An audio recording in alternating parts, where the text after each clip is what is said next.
Pooja plastic bottles fit every lifestyle, leak-proof, durable, and made from 100% safe virgin plastic. Pooja plastic bottles. Sip smart, sip fresh.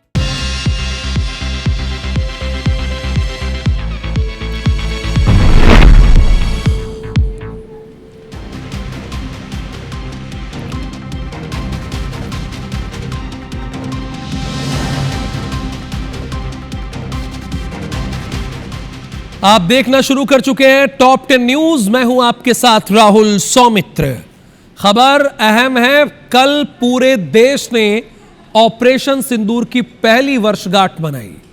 Pakistan को धूल चटाने वाली भारतीय सेना की शान में शौर्य गीत गाए गए। वहीं इस ऑपरेशन के बाद मध्य प्रदेश सरकार के मंत्री विजय शाह के बयान पर सुप्रीम कोर्ट ने आज फिर संज्ञान लिया। कोर्ट ने मध्य प्रदेश सरकार को फटकार लगाते हुए इस बात पर नाराजगी जताई कि मंत्री विजय शाह के खिलाफ कार्रवाई की मंजूरी देने में देरी हो गई।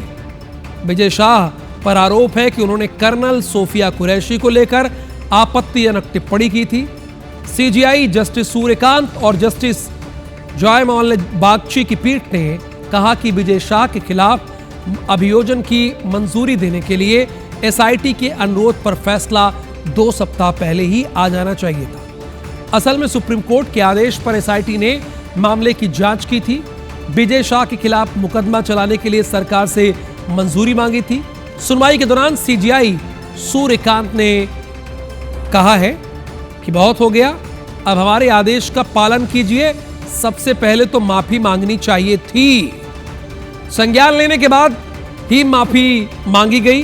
कोर्ट ने इस केस को 4 सप्ताह के बाद सूचीबद्ध करने के आदेश दिया। खास बात यह है कि शीर्ष अदालत की यह टिप्पणी तब आई जब सॉलिसिटर जनरल तुषार मेहता ने कहा कि मंत्री पर मुकदमा चलाने की मंजूरी पर फैसला अभी लंबित है। मेहता ने यह भी कहा कि शाह की टिप्पणियों को गलत तरीके से समझा गया होगा। यह कहा, किसने कहा है? यह कहा है सॉलिसिटर जनरल तुषार मेहता ने कि उन्होंने कहा है कि शाह की टिप्पणियों को गलत तरीके से समझा गया। तो तुषार मेहता जी, आप ही बता दीजिए, सही तरीके से समझा दीजिए। संभवतः वो महिला अधिकारी की प्रशंसा करना चाहते थे। अब बताइए, मतलब विजय शाह ने जो कहा वो तो कहा, लेकिन तुषार मेहता जी कह रहे हैं कि संभवतः वो महिला अधिकारी की प्रशंसा करना चाहते थे। गौरतलब है कि कर्नल सोफिया कुरैशी ने पिछले साल हुए ऑपरेशन सिंदूर के दौरान मीडिया को भारतीय सेना के ऑपरेशन की जानकारी दी थी। मंत्री विजय शाह ने इसे लेकर एक सभा के दौरान कर्नल सोफिया को लेकर आपत्तिजनक बयान दिया था, जिस पर कोर्ट ने खुद संज्ञान लिया था। यानी विजय शाह ने तो गलती की ही। अब सॉलिसिटर जनरल कह रहे हैं कि संभवतः वो महिला अधिकारी की प्रशंसा करना चाह रहे थे। ये भी सुन लीजिए।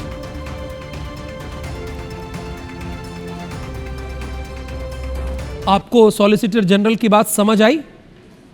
जितने हमारे दर्शक हैं, मैं पूछ रहा हूं, बताइए। मुझे भी नहीं समझ आई। बहरहाल आगे बढ़ता हूं, दूसरी खबर के बारे में आपको बताता हूं। मध्य प्रदेश हाई कोर्ट की ग्वालियर बेंच ने नसबंदी ऑपरेशन विफल होने के मामले में भिंड जिले की एक महिला को मुआवजा देने के निर्देश दिए हैं।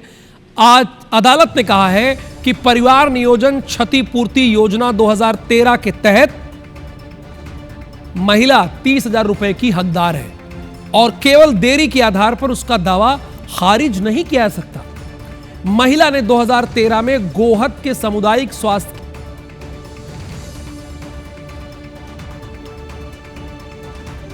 सागर के बीना से विधायक निर्मला सप्रे एक बार फिर विवादों में घिर गई हैं। उनका एक बयान सोशल मीडिया पे बहुत वायरल हो रहा है, जिसमें वो कांग्रेस में शामिल होने के लिए शर्तें रख रही हैं। कांग्रेस इसे सप्रे की अवसरवादी राजनीति का नाम दे रही है, तो बीजेपी कांग्रेस पर चुटकी ले रही है।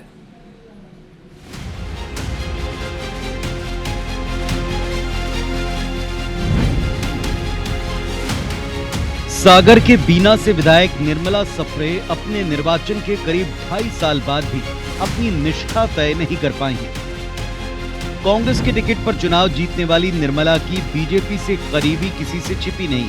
निर्मला सप्रे ने एक बार फिर बयान दिया जिसने सियासी भूचाल ला दिया। निर्मला ने सागर में कहा कि कोर्ट जहां बोलेगा मैं उसी पार्टी में चली जाऊंगी। निर्मला ने यहां तक कह दिया कि नेता प्रतिपक्ष सिंगार बीना को जिला बना दें और 300 करोड़ रुपए दिला दें तो कांग्रेस ज्वाइन कर लेंगी। कोर्ट का मामला है, कोर्ट डिसाइड करेगी। मुझे कहीं से आमंत्रित होता तो मैं वहाँ हर जगह जाती, जो मुझे बुलाते मैं वहाँ चली जाती हूँ। मैं तो चाहती हूँ बीना का उमंग सिंगार जी बना दें, बीना को जिला, हमारे 300 करोड़ के काम वो दे दे। इधर कांग्रेस ने निर्मला सप्रे के बयान को घोर अवसरवादी बताया, साथ ही उन्हें इस्तीफा देकर चुनाव लड़ने की चुनौती दी। कांग्रेस ने बीजेपी पर उनको बढ़ावा देने के आरोप लगाए, जिस पर बीजेपी ने भी पलटवार किया। कुछ नहीं, ये बीजेपी उनको संरक्षण दे रही है, तुरंत उसको सस्पेंड करना चाहिए और चुनाव कराना चाहिए। दूध का दूध पानी का पानी हो जाएगा। अरे कांग्रेस में लेंगे ही नहीं उनको, कांग्रेस क्या के लिए लेंगे, कांग्रेस छोड़ चुकी है वो। और कांग्रेस के बहुत कैंडिडेट हैं वहाँ पे, चुनाव होगा जब कांग्रेस का कैंडिडेट वहाँ जीत के आएगा। लेकिन निर्मला जी बहुत अच्छे से जानती हैं कि कांग्रेस की ना सरकार आनी है अब, ना कोई भविष्य है। इसीलिए उन्होंने कांग्रेस को ऐसी बात कह दी है जो कांग्रेस अभी इस भविष्य में तो करती नहीं दिखाई देती है। तो आप इन शब्दों का अर्थ समझिए कि निर्मला जी का आगे भविष्य क्या होगा। निर्मला सप्रे की सदस्यता को लेकर 2 साल से कोर्ट में फैसला नहीं हो सका, लेकिन इस पर आए दिन सियासत जरूर गर्माती है। दरअसल निर्मला सप्रे बीना सीट से 2023 के विधानसभा चुनाव में कांग्रेस के टिकट पर लड़ी और चुनाव जीती, लेकिन 2024 के लोकसभा चुनाव आते आते वे बीजेपी के लिए प्रचार करती दिखाई पड़ी। 5 मई 2024 को कथित तौर पर वे बीजेपी में शामिल भी हो गईं। कांग्रेस ने विधानसभा अध्यक्ष को इसकी शिकायत कर उनकी सदस्यता रद्द करने की मांग की। विधानसभा अध्यक्ष के कार्रवाई नहीं करने पर उमंग सिंघार हाईकोर्ट गए, लेकिन जैसे दल बदल कानून की तलवार लटकी तो निर्मला ने अपना स्टैंड बदल लिया। 5 मई 2024 को कोर्ट में खुद को कांग्रेसी बताया। 2023 के विधानसभा चुनाव में ये साफ देखा गया कि बड़ी संख्या में कांग्रेसियों ने अपनी निष्ठा में परिवर्तन किया और बीजेपी का दामन थामा। अब निर्मला भी उसी राह पर हैं, जो कांग्रेस के लिए परेशानी का सबब है। बीजेपी इस पर चुटकी ले रही है, तो फिलहाल कांग्रेस का इसके पास कोई जवाब नहीं। सागर से नफीस खान और भोपाल से शैलेंद्र सिंह के साथ ब्यूरो रिपोर्ट, IBC 24। जो पार्टी के बैठे वो नहीं चाहते थे कि बीना की विधायक काम करे, बीना की जनता की सुने, ये उनका सड़े।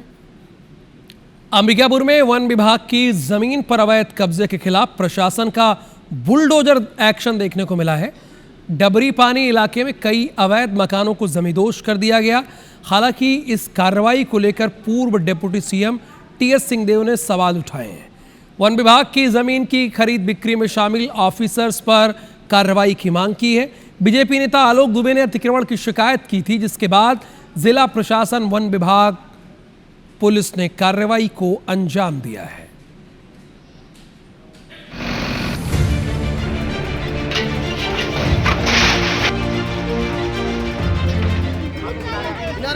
जो नोटिस है वो दिए गए हैं, मल्टीपल बार दिए गए हैं।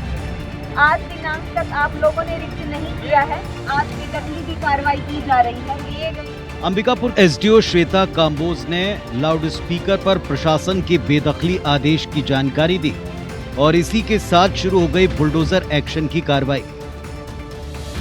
अंबिकापुर के डबरी पानी में 4 बुलडोजर ने 20 अवैध मकानों को ढा दिया।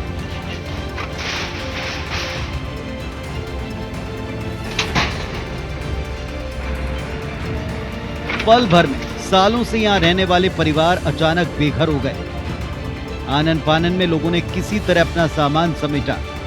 वन विभाग का कहना है कि डबरी पानी क्षेत्र में लंबे समय से वन विभाग की संरक्षित भूमि पर कब्जा कर पक्के और कच्चे मकान बनाए जा रहे थे। डबरी पानी बस्ती है जो वन भूमि है। पहले भी मार्च 2026 में 24 घंटे का समय देते हुए इनको अंतिम 80A का नोटिस दिया जा चुका है और उस प्रक्रिया को पूरा करने के बाद ही आज 8 मई को ये कार्रवाई की जा रही है।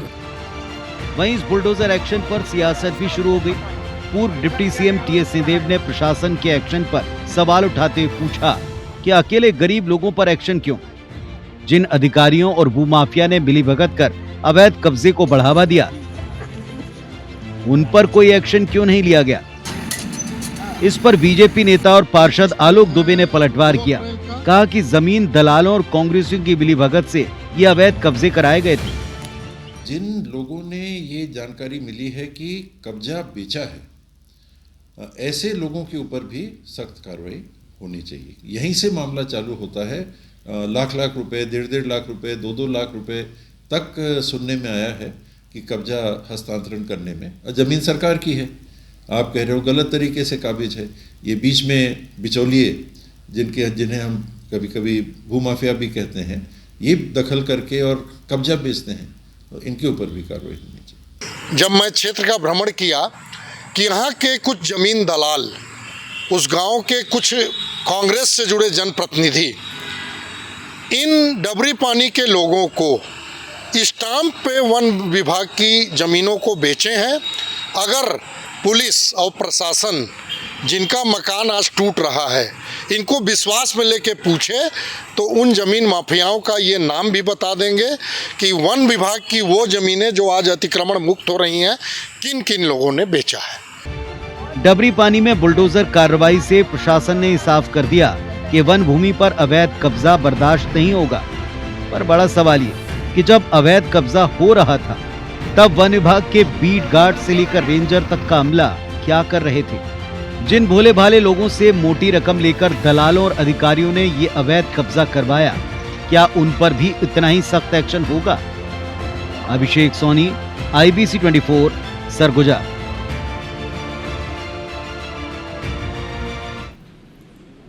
यानी बुलडोजर एक्शन पर सियासत गरमाई है। भानु प्रतापपुर के दुर्ग कोंदल समेत छत्तीसगढ़ की 35 लड़कियों को झारखंड में बंधक बना लिया गया है। इन लड़कियों को नौकरी का झांसा देकर एजेंट झारखंड ले गया था। वहां गढ़वा जिले में लड़कियों को बंधक बनाकर काम करवाया जाने लगा। एक बंधक लड़की ने अपने गांव के युवक को मैसेज भेजकर अपनी पूरी आप बीती बताई। आप बीती का मतलब ये हुआ कि जो उस पर गुजरी बात। इसके बाद समाजसेवी ललित नरेटी तक जानकारी पहुंची और उन्होंने झारखंड में अपने साथियों के जरिए सरकार और प्रशासन से कार्यवाही की मांग की। फिलहाल गढ़वा पुलिस अधीक्षक बंधक युवतियों को छुड़ाने का प्रयास कर रहे हैं।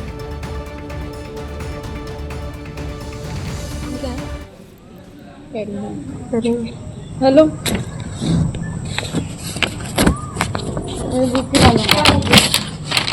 ये तो घर जाऊंगी, ये भी घर जाऊंगी। आप नीचे बैठे ना, इसको जानते हो आप? नहीं तो क्या बात कर रहे हैं? तो जाइए ऊपर बैठिए, जिसके साथ बात करना है तो। मतलब ये भी कुरूर तरफ की है ना, वही पास हम लोग के गांव, हम लोग के गांव के पड़ोसी गांव की है। कौन सा? साथ में चले जाते हैं। साथ में ही जाएंगे। ठीक है क्या? नहीं, साथ में नहीं जाना है। जब आई थी तब साथ में थी। ठीक है, अकेले चले जाऊंगी। हाँ तो नहीं, साथ में चले जाते हैं दीदी। नहीं, आप मेरे एरिया की धमतेरी। अरे तो एरिया की जब आई थी क्या? कोई बात नहीं दीदी, चले। इसके पास पैसा भी नहीं है ना। हाँ तो आप दोगे? हाँ, यहाँ पैसा नहीं पटाइए। कितने दिन तक हम लोग फ्री में रखे थे? कितने दिन तक थे? 1 हफ्ता। 1 सप्ताह। अच्छा, इसको पैसा पटाना पड़ेगा फिर जाएगी? नहीं, आप जाइए ना। इसके तो आप अपना मैटर देखिए, इनका मत देखिए। चलिए। युवती को नौकरी का झांसा देकर के झारखंड बुलाया गया और युवती जो है अब गुहार लगा रही है कि मुझे बचाइए कर। एक जो युवती है उनको रेस्क्यू किया गया है और गढ़वा थाना में रखा गया है। राजधानी रायपुर में पाकिस्तान से ड्रग्स आ रहा है।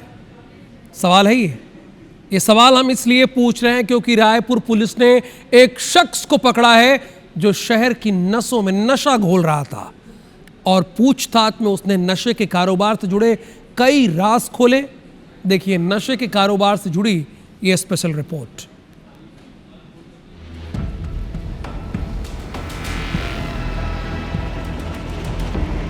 रायपुर में नशे के खिलाफ पुलिस का बड़ा एक्शन सामने आया। अमानाका थाना पुलिस ने देर रात कार्रवाई करते हुए एक ट्रेलर चालक को अफीम और डोडा के साथ गिरफ्तार किया है। लेकिन इस मामले को और गंभीर बना रहा है इसका संभावित पाकिस्तान कनेक्शन, क्योंकि जिस ट्रेलर से ड्रग्स बरामद हुई वो पंजाब के फिरोजपुर में रजिस्टर्ड है, जो पाकिस्तान बॉर्डर से लगा इलाका है। पुलिस को सूचना मिली थी कि अटारी रोड पर खड़े पंजाब नंबर के ट्रेलर में भारी मात्रा में नशीला पदार्थ रखा गया है।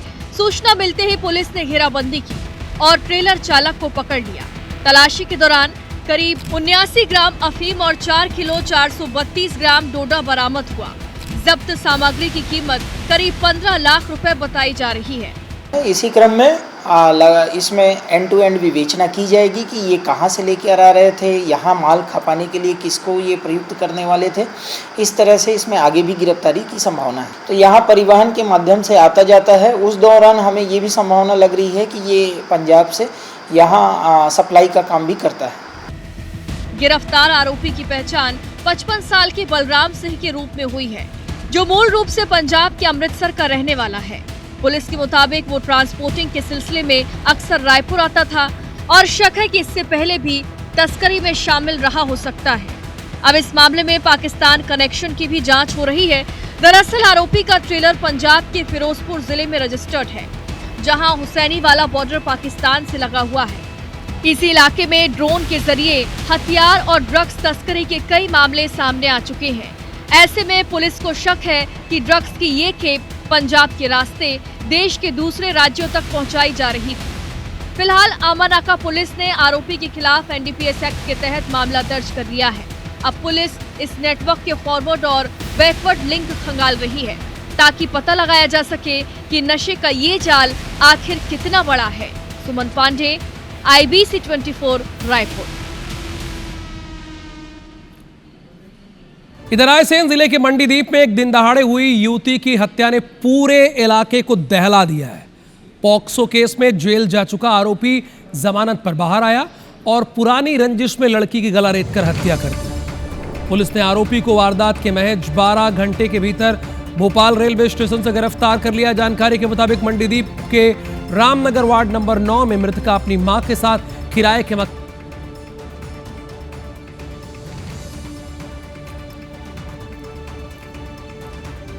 खबरों में फिलहाल इतना ही।